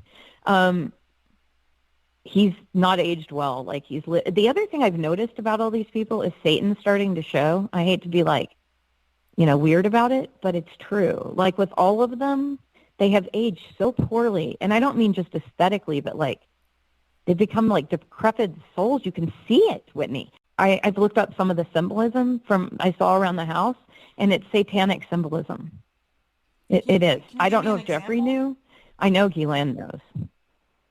I'm sure she does. So he had he had this thing, and it ends up it's Baphomet, but it was a symbol of this. And I actually sent it to a friend of mine. I was what? Because I recognized it from something I'd seen at Jeffrey's, and they were like, "Oh, that's a symbol of Satan." I'm like, "What?" Okay, so I just remember seeing in his place he had this And I don't know if it was Wexner did it first, but they would engrave things into the limestone, right? And so it's engraved in his place in New Mexico as well. These symbols, and they're satanic symbols. So I'll have to go through and send you images of what I'm talking about. But there's more to this, is all I'm saying. But the other thing that's really weird is when that case happened 2 days ago, when it was, the crap happened where they're deciding against us. It's especially hurtful, to Brad and Courtney. I heard one of the judges say, "Stop that. That's the reptile's lament." She's like awake. She knows. I'm like, how did she didn't say that by chance. She's the one who's going to make sure it goes to the Supreme Court. That woman I don't know what her name is, but she's the voice of dissent. You think it's going to be appealed? This ruling? Appealing. Yeah, okay. Brad and Stan are working on it right now. We are absolutely taking it to the Supreme Court. Absolutely. Yeah, Brad but and I don't Stan know. The are working Supreme on Court it is full of 24/7 right now. Unfortunate judges I know. that are all pretty compromised, but at least they'll keep it going, Well, we have Wait, I didn't hear that part. Oh, no, but at least you'll keep the case going until Wait, it it cut gets out there. a second. Oh, sorry. I can switch to Wi-Fi really quick. I'm on my phone. Sometimes the signal isn't as good. Okay. If you just want to... Can you hear me now, or is it still bad? Oh, no, that's okay. I don't want you to spend money on Wi-Fi. I was just No, it's fine. Yeah, it's expensive. It's not a big I deal. can hear you. I've heard you the whole time. It just cut out. It just cut out for the Supreme Court part, and I wanted to hear what you said. Oh, no, I just said, I'm glad that you'll be keeping the case going, because the way it sounded when it was reported made it sound like it couldn't be appealed, I guess. But anyway, it's good to know that's right. I know. Mm-hmm. But it will be appealed. Yeah, they're repealing it right now. And Courtney is such a superhero. I mean, this girl she's, again, brilliant.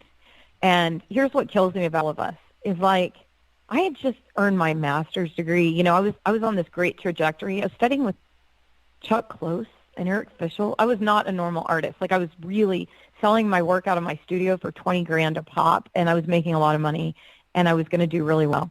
And then these people sideline me and say, "Well, you have to have money though every day," and and they knew that I was successful, and they destroyed me on purpose. Whitney, they destroyed all of us on purpose. Jeffrey would have kept me just like as a court painter slave, I think, but Ghislaine would have definitely just had me off, and I just knew it. I mean, and if they were going to kill me so easily, and I was an adult, how easily do they kill children? That's always been my thing. Like, how many children has Randy Bowie murdered? I'll guarantee you that guy with his giant hands could strangle children very easily and have no moral compunction about it. This guy has no morals. And I know that's not factual morals or whatever, but I'm telling you, when you're around these people, there is something completely off and different about this one group, to the point where I was actually glad I was in hiding in obscure hillbilly towns. Like, I've had to live in horrible places full of ignorant hillbillies, and it was a relief because they weren't elites, Yeah. It was just, and for a long time I had a hard time with, like, all Jewish people. I'm going to be honest with you. For a long time I was like, I think it's all the Jews. Like, I don't know, because my sister's like, "Maria, it's just the ones you met. It's these people." It's just unfortunate that all the Jewish people I met also happen to be pedophiles that run the world economy, So it gives you, like, a bad taste in your mouth. But David Icke has kind of helped me with that. I kind of understand it better now, but I'm like, oh, that was hard. They did a number on all of us. We've all had a hard time with, like, a lot of it because of the abuse, So it's hard to not then go, all these people are like this, when it's not true. Not all of them. Just a huge chunk of elites are like this. I guess all of the elites. I don't know. But I know that they're all in on it together, and I know that they all knew, Whitney. And the other thing that's really weird about, Eileen Guggenheim, last time I saw her, I was leaving her. I went to go see her daughter because I raised her freaking daughter and lived in their house as an au pair. And this woman had so little respect for me after I treated her daughter so well. And so anyway, I go to, ask me why my sister was murdered, that she must have done something wrong. What did I do wrong? And I remember, anyway, going to see Isabel Guggenheim that day. And by the way, they're not real Guggenheims. That was a name that they usurped to make themselves big in the art world.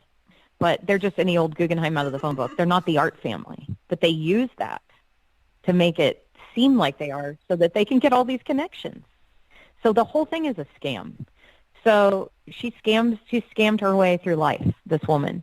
And I go to leave after seeing Isabel. We've had a nice little visit. She had just gotten into Princeton, and I was like really proud of her, right? Or no, she'd just gotten into high school. That's what it was. And I was really proud of her because she got into a great high school. And I'm leaving, and I see this shiny thing on the counter. And for some reason, I walk over to look at it, and it's a gilded invitation from Ghislaine Maxwell, and it's for Eileen to the royal family for some benefit function in England. And I looked at her, and I said, "Are you kidding me?" And she said, "No, I'm not kidding you." And I left, and I never spoke to her again. And I had been... this had been a woman that was like a major part of, I could not believe it. I was devastated that she was, after knowing that I had been hurt so badly, and I was a student at the school, that she was with them for the money. So then I find out the next week that Ghislaine got Eileen a job as the press secretary for Prince Charles in the United States. Now here's the other thing. I met those royals, all of them, except the Queen. I didn't meet her, and I didn't meet, like, the children. But I met Prince Charles, I met Andrew, I met all those people at the Academy. They were always coming to the New York Academy of Art. There is a problem. Okay, and I'm going to back up. Whitney, I have so much information. I'm so sorry. But when I was that's in why France, I set aside the afternoon. All the information, however you want to tell me, jump around all you want. Thank you. It's my job to organize the info. It just you know what I mean? So, okay, thank you. You don't have to worry about that. That's what I do. But when I was in... Thank you. When I was in France in 1991, I was in art school at the Lacoste School of the Arts in the south of France. It was just such a privilege, and it was the most incredible experience, right? And I'm there, and I'm like, wow, this is great. Here I am in art school. This is wonderful. And I see this sign that said, and I remember it so well because my friend Randy Mellick drew it. But I didn't know at the time. I didn't know Randy yet. And I see this sign, and it's elongated, and it's a figure like the one that Ghislaine stole from me. It's a figurative drawing in the red pencil like that. And I was like, oh, I've always wanted to draw like that.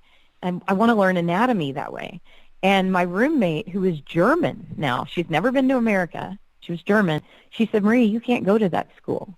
And I said, why? And she said, they have a pedophile ring they're running out of that school. Whitney, this was 1992. She was talking about the New York Academy of Art. My German roommate in France knew about it. Wow. Is that not weird? And I ignored her because I thought, man, she's maybe Germans are weird. I was like, are all German people weird? She's really weird. I thought, I'd never even heard the word pedophile. And anyone who used that word, I kind of felt sorry for them. I was like, well, that's a weird thing to think about. I mean, here I am so young, no clue. I'm at a little, Christian school in California, a Catholic school in California, had no idea that this stuff existed, even though it goes on in the Catholic Church. I had never seen it. And so when she said, I thought, that is so I remembered after this happened to me, I was like, holy smoke, how did she know that? And, of course, I'm not in touch with her anymore, but that was weird. So Randy Mellick had that school. He's somebody you might want to talk to. Randy Mellick was a professor at that school, and he made sure it was matriculated because he went to the school. And he said, I would really so he helped Eileen make it a matriculated school, but he wasn't happy with the way she was running things. She would use the students to clean her house. She would use the students to babysit her kid. She would use the students to pimp. I'll bet you anything Randy Mellick would know. There's another girl that would know. Her name is Ursula Rudenberg. Rudenburg or Berg. Ursula. And she was older, so she was able to see more of what was going on.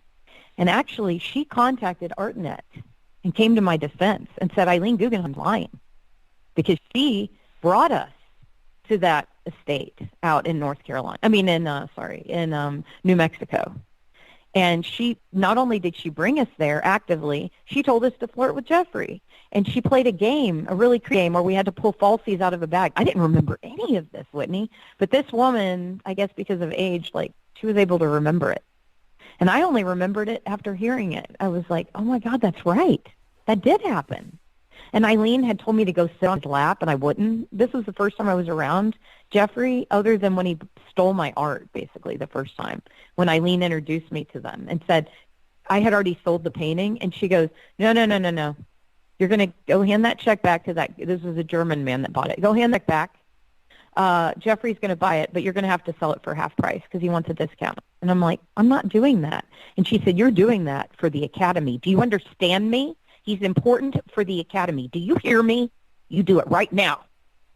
This is how they spoke to me, and I did it.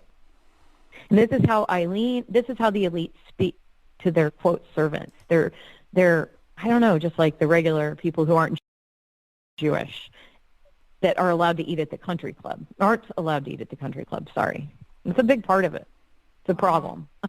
She told my sister she couldn't go to Penn. And she wanted Annie to go to this school. I can't remember what school. It's a very good school, but I can't remember the name of it. And Annie wanted to go to Penn. Our grandfather founded it. He was a signer of the Declaration of Independence. He founded the medical school there, and she wanted to go there. And Eileen said, you can't go to that school. And when we asked why, she said, black people live in Philadelphia. Oh, my They're gosh. completely racist. Yeah, I'm not surprised by that. Yeah, I mean, all. like, to a point where you wouldn't believe the way Jeffrey and Guylaine spoke about African Americans. It was like, it made my skin crawl. Anybody who was not Jewish, and you're right about this, but the way they spoke about them, it was really horrifying. And it showed me a great deal about how these people truly believe that they're chosen to do something here. I don't know. It's unbelievable to me. I mean, and it was every one of them, the way they spoke. And one time I heard Isabel say to her mother, Eileen, Mommy, why do you call Maria a nobody? And she said, honey, Isabel, Maria is not a Jew. She is a nobody. Wow. Well, it is worth so pointing. You can see why for about 20 years. That type of stuff I might actually include just because the Maxwell family have you ties should include to this it. group. You That's, should include it. What's it called? Chabad Lubavitch. And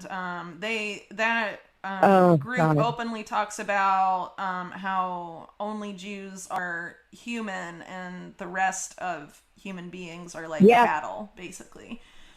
So, I mean, it'll probably this is another thing Guylaine said. Good. Well, Guylaine did make it very clear to me that Annie was very lucky to be able to carry a Jewish baby. That was another thing. She said she would have been so lucky. See, they constantly made it very clear to me. You can't eat at the country club because you're not a Jew. You can't. And I mean, it's like they get hit with a soccer ball in the gut. I've told every news network. And they go, oh, we can't talk about that. Of course, you can't talk about the truth, right? You can, but most people just won't. And I think it's a huge part of it because this is a problem. This elitism is very deep. And these are the people pushing racism. These are the people pushing white. They're saying there's white supremacy, which maybe there is in some ignorant Southern hillbilly groups. But I don't know any white supremacists. But I know a lot of Jewish supremacists. They're all elites. And they're all connected. And they're all one big group. And they are the biggest supremacists I've ever met. And the things they said about black people made me cry. Honest to God, it made me sick. I was like, I can't. And they make it very clear. They made it very clear that I was a servant because I was white. I was a white servant. Yeah, it was made very clear to me. No, you're just a servant. You're white. Another thing I wanted to tell you is when I first got the job with Epstein, the day following when I had to walk home from Barbara Guggenheim's, and Epstein called me. He asked me to meet him at his office the next morning. So the first morning I went in there, I'll never forget. He had all these, it looked like a real office, right? You walk in and there are all these people like secretaries working, answering phones, all this stuff. And Katie Ford and Andre Balazs were in there. Okay? Katie Ford, if you look back at her, boy, that's a son of a bitch, that woman. She's a real son of a bitch, and nobody has called her out. No one. That woman is why they were able to pretend that they were hiring these models. They used her as a cover. And her mother was partners with that guy that they then partnered with in Europe to start X21 or whatever that group is, that modeling agency, XM. Yeah, Brunel. Katie Ford's mother was partnered with Brunel.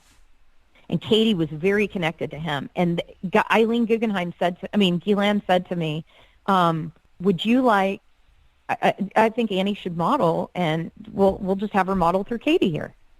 And I was like, Annie doesn't want to model. She wants to go to an Ivy League. She's not interested, thank you. She's like, oh, well, then she can work for, then I'll call my friend Harvey. She was talking about Harvey Weinstein. She goes, she can just work in, she can work in Hollywood. I'm like, you're not listening to me. She's an academic. She's going to write. She wants to be a doctor. She's not interested. They didn't get it. You know what I mean? So I walk into the office, and I sit down, and behind him, I swear to God, this is the weirdest thing that's ever happened to me in my life, Whitney. I'm sitting there talking, and Jeffrey's got this smile from ear to ear, and he's in sweats.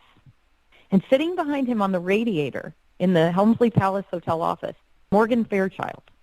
And she looks like a tiny plastic doll. And she's just sitting there, never says a word, just smiling. And I'm like, is this Knots Landing? Or like I'm trying to figure out what movie she was in.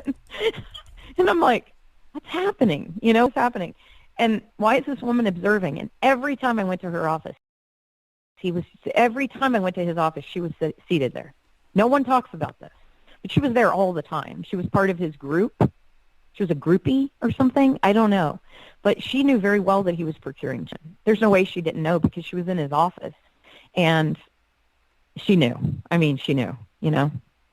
And I guarantee you can look up Morgan Fairchild and contact her and ask her what the hell she was doing with him. Because she was very much a part of that. Early 90s, she'd been friends with him for a long time. And when I asked Ghislaine about it, Ghislaine said, oh, Jeffrey thinks that Morgan Fairchild is the perfect woman. And I'm like, but he doesn't even, now I'm thinking about it, he doesn't even like women, you know, but whatever. So that's weird, don't you think? Yeah. Yeah. Wow. I don't even know what to say. Yeah. I mean, just so many of these sick people are just so obsessed with raw ambition that, like, they will just look the other way with these people abusing kids, you know? It's like, just sad. Oh, it's so sick. It's so unforgiving. Yeah. And Andre Balazs, I want him called out. That motherfucker, let me tell you, sorry, that guy, I hate him. He really makes me mad because he had W hotels. And he then went on to marry, like, Uma Thurman. I don't know if they're still married or what, but I remember following in the 90s and feeling sick. Like, I'd go to the grocery and I'd see all these people I knew on the store thing, and I'd be like, oh, I feel sick. My mom's like, don't look. You know, when we'd walk by aisles with, like, magazines or, you know, it's horrible. I mean, it's just been horrible, Whitney. I've tried to erase them, and that doesn't work. You have to face it. But it's weird because I did try to call them out. And Vanity Fair made sure that all the girls were always afraid then to ever come forward. And that was 100% Vanity Fair. That was 100% Vicky Ward. And I know Graydon Carter's life was threatened by Jeffrey, but what is Vicky's excuse? She was the one who took the case. I mean, she was the one who she gave me her word. And then she turned her back on us and wrote the best article about him, and then said, she wrote an article, if you listen to the Focal Flick, I'll send it to you, but there's, you know, that guy from NPR, he did a story on this called The Cat's Head and the Bullet and the Farmer Sisters, something like that. And it's Dan Fogelflick. And in it, he refers to the fact that Vicky Ward writes an article. She starts hanging out with Ghislaine then, after knowing what Ghislaine did to me, after everything I told her that Ghislaine was doing to children. She starts hanging out with her and says that money makes up for all the wrongdoings in New York society. It's a quote from her article. Wow. Yeah. And so then Vicky Ward contacts David Boies and says, what did I ever do to you? She like chews out David Boies, and yeah, I mean, she's a nightmare. So, yeah. Wow. Vicky, I call her, I'm just going to tell you, I call her a prostitute. And I said, you are a prostitute. First of all, she contacts me privately after we'd asked her not to many times. All the lawyers had asked her not to, in person, just said, please don't bother the farmers anymore. They just don't want to be bothered. Their mom's having a hard time because Maria's really sick. So what does she do? She hounds my mother all the time. So then she contacts me and she says, you know what? I don't even need to talk to you because I'm a victim of Epstein just as much as you are. What? Can you believe it? She's victimizing victims. She said, because when I was pregnant, now here's the thing, when you have twins, it's a high-risk pregnancy. She likes to say her pregnancy was high risk because she was trying to write this article to help expose him during that time. And so he harassed her, and she had to have bodyguards at her thing. Maybe that all happened. That is all her doing. And guess what, Vicky? You didn't even do it in the end. All you did was become friends with them. She became their friend. She was friends with Epstein. I mean, it's unbelievable. So, yeah, you can't make it up. You cannot make up the levels of abuse that we've all endured and the way that I'll tell you, the only person who's been respectful to me is Anthony Mason from CBS. He's the only one. I mean, I'm friends with Jim Hill because we worked together for 7 years. And I know him in a way you don't even know someone unless you've been in their dorm, because we had to ride together across country, and then they drove me back to Arkansas. I mean, it was like thousands of hours with these people. But this guy, Anthony Mason, he's actually kind of like a really good person, and he really cares about human beings. And so he did a really honest report. He was the first one. Nobody would break the story. And so finally Anthony's like, fine, I'll do it. And he did. And he flew here and did an interview because I really wanted people to know how much we were all suffering. And nobody would report on it. I'll tell you this, Fox News is the worst. ABC is really bad. And NBC is the very worst, the most abusive of all. Yeah. And they've all known all along. All the networks knew. And finally Anthony was like, I'm going to report on this. And, yeah, most of them are horrible. Well, it's good and to they know don't there's a care couple about the that truth. aren't. That's what's so weird. Even if it's just a couple, at least there's someone out there in that system that's, yeah, Anthony's actually a good guy. Yeah. Man. Yeah, and there's another guy, Bill McLean, and he's a producer, and he produced, I can't stand the guy who wrote the book because he was harassing me. He's one of the reasons I left Kentucky. There's a book called Something Rich. It was yeah. I cannot remember this guy's name. He doesn't really write. Yeah, he doesn't write his own stuff. Yeah. The guy's a creep. He doesn't write his own books, right? And he has like a sweatshop of like college students basically writing for him. He's the biggest creep. So he's harassing me when I was in Kentucky. And finally Brad and Stan came out and kind of saved me and were like, leave her alone. But the reason I did the Netflix series, and it's based on that, the only reason I did it is because they have the best producer ever, this guy, Bill McLean. And he really, really cared. Like, he really cares about the truth. He's so bothered by it all. And he was just like, Maria, I've got to get this. So he really did. He's done a spectacular job. And I made sure that I was like, if I'm going to do this, I'm going to get all the women on board. And I got all of them on board. I really did. I mean, I did that because nobody wanted to do it because we all hate the writer, the guy who, he's so cheesy.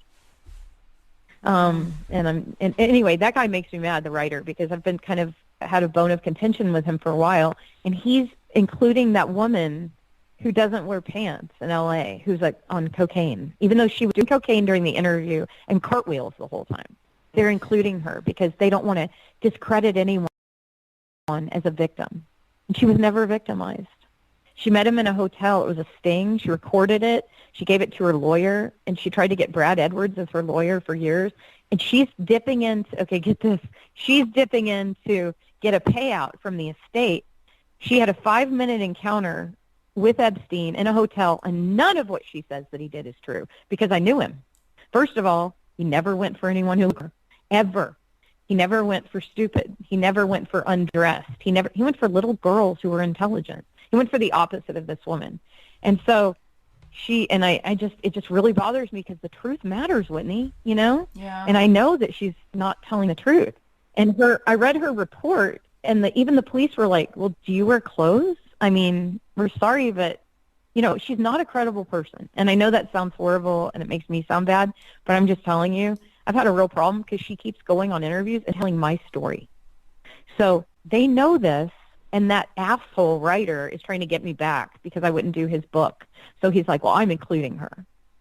And they had promised me, the only way I did it, I said, I will never be a part of any project that includes her. And they said, fine, she will not be included. And now they're calling him the higher up is making it. And I'm like, I'm freaking out on them. I'm like, are you kidding me? I don't want to be dumbed down with her. I don't want to be, she's not a victim. And there are a lot of them in this story. Why don't you show the real victims? Courtney's a victim. I'm a victim. You know, we've got a lot of victims here. We don't need prostitutes from Los Angeles who, and the other thing she does is she constantly attaches her name to my name with stories. Her boyfriend's her publicist. He's also her coke dealer, Bill told me. I'm like, oh, great. So I'm just terrified. I know it's not going to happen, but I'm selfishly terrified someone's going to confuse us. We were born the same year, the same month. We're the same age. And she tells my story over and over again. She keeps telling it. And it really bothers me. She has, like, herself on YouTube saying, if she has a fake press conference of herself, it's so weird. And she's like, yeah, well, you know, I tried to save the Florida girls. And, I mean, when I told the FBI, and I'm like, ooh. What's this girl's name? Oh, this first of all, girls in Florida lady weren't that born. doesn't wear pants. What's her name? Okay. Yeah. Alicia Arden. Yeah, okay. Alicia Arden. Yeah. Okay, now we've got another complication in this. There's a girl who's so evil. Of course, the New York Times. They are so evil. It's not even funny. Now, when I tell you what they did to me, you'll be horrified. So I didn't ever want to interview with them because I don't believe them. Anything they say, they're liars. It's a lying rag. And so I never wanted to interview with them. But David said, Maria, you know, he was at the time affiliated with them. And he said, listen, Mike Baker's a good guy. Interview with him. So I did. And Mike Baker was amazing. He came out here. He was the sweetest guy in the world. But he refused to tell the main part of the story, which was Wexner, right? Because they told him he couldn't. So Mike was amazing, and that was great. So then I kind of trusted the New York Times, unfortunately. So this girl contacts me, trying to think of her name. I can't think of it right now. But she contacts me, and she's like a really just cutthroat person. And she actually found Randy Bowie, found his name for me. So then I was like, ooh, I kind of trust her. Well, all along I didn't know that she was trying to trick me into saying something bad about David Boies, which I never did. But she was trying to trick me because she was working with, what's his name, Dershowitz. Oh, she was the New York Times basically does. They do a lot for Dershowitz. Yeah, I know. I found out the hard way. Yeah. So they knew I had this brain tumor. So they call me. So this girl, because she's out to get me, long story short, has been promoting the girl with no pants and saying that she was the first to come forward and blah, blah, blah. Lie, lie, lie. So she went to the police department in L.A. a year after I made my FBI report. That's a little different. And she had no encounter with him, and she never met him again. She was never asked to model for Victoria's Secret, and she could have never done it because she's 5 feet tall.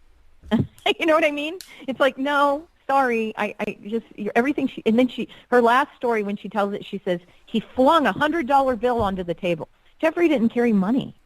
He didn't carry money, honey. I mean, I knew him really well. So everything she says is untrue, and it really bothers me. So anyway, have other this girl, people that you know, like Virginia and Courtney, do they share your opinion about this Alicia Arden person? Oh. Yeah, everyone knows she's just absolutely, she's out to get a name for herself. Yeah. And okay, so I didn't tell you the main part the main part of it is that she's a fame whore. I'll just say it. She's a fame whore and coke whore. And I'm just going to say it because she is. And when you look her up, you'll go, oh God. And it does so much damage to these girls who were not anything but children that were raped. I refuse to have her affiliated with it. It's like, no, that's not part of the story. She's got her own story. Let her tell it. but it's not part of it. And she never tried to save anybody. She tried to sue him for years to get money. And so she set up a sting with her lawyer. But anyway, the point is, I called, she was on, I don't know, she was on some show like Extra or something, and I called and I screamed at them.